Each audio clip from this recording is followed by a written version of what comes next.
We think it's justified. Our forecast for next year is stronger global growth, and the main catalyst for that will be stronger growth in the US. And if you look at the US next year, we think the business sector will pick up. And that's predominantly driven by the fact that businesses have been using up existing capacity over the last few years and have reached levels that typically trigger new investment and also new hiring. And I think we are at that point. What had been holding back investment in the US seemed to have been uncertainty, but the latest positive news from Washington suggests that we are close to a budget deal, and I think that should open the door for some of that business investment to spill out into the economy next year. I think it's a good environment for equities. Obviously, we've seen strong performance in many of the developed world markets last year, but we think that can continue. Maybe not at the same rates, but I think we expect to see positive performance across the board. It's also good for emerging markets, because stronger growth in the US will lift many boats next year, in particular in the export-oriented part of emerging markets. And many equity markets there have lagged significantly behind the developed world in the last few years. So there's a lot of catch-up potential, and I think we'll see some of that in 2014 with emerging markets outperforming developed markets. One of the markets we like in particular right now is the Japanese equity market. Here we expect the Bank of Japan to increase its asset purchases, and I think that will give the market another strong boost next year.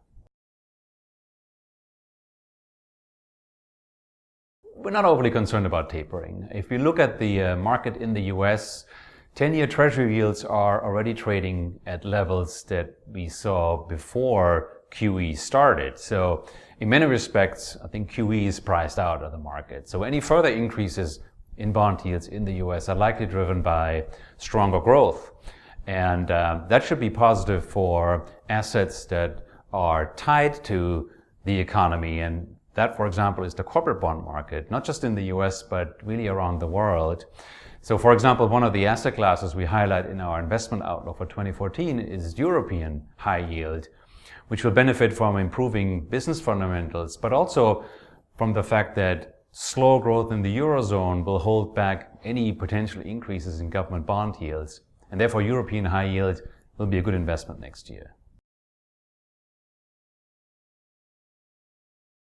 I think we'll have to accelerate, because that's really where the marginal growth will come from in the next few years. If you look at oil prices, we don't really expect much movement there in 2014.